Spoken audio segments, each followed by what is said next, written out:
Hi everyone, this is Snehal from Blue Circle Diabetes Foundation, and I'm back with another bite-sized video wherein I'll be showing you how to remove air bubbles from your syringe. So I have my Actrapid vial and my RedCap 40 IU syringe with me.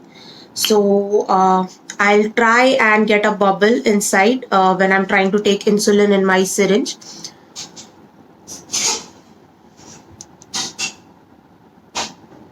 Okay, so if you can see right now, there's an air bubble inside my syringe. So it's there on the top, if you can see it. So usually the air bubbles can come at the top or at the bottom. So you hold your syringe tightly and give it a gentle tap. So what this does is it pushes the air bubble to the top at the exact center of the needle, from where it will be easier for you to push it down from below. So now when I see it closely, I see that the air bubble is exactly at the center and at the top. Not sure if the camera is picking this up. And then from below, you just have to slightly, very gently press the piston, your syringe piston, and the air bubble will be out.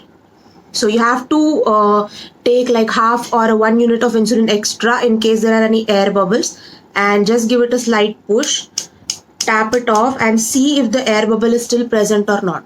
A way to see it is try to tilt your syringe, give it a tap and see if there's any air bubble remaining.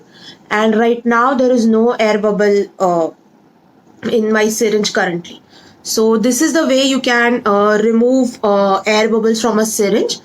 If you see a bubble, just hold the syringe tightly, give it a gentle tap so that the air bubble rises to the top and at the center of the syringe, and gently press from below to remove probably half or 1 unit of insulin out, and along with that the air bubble will move out. A few tips on how do you avoid getting air bubbles is that, if suppose your units are 8, I'm taking 8 units of air in my syringe, putting it inside, and then when you tilt it, always ensure that you press the piston once again so that whatever air is remaining in the needle, it will be coming out.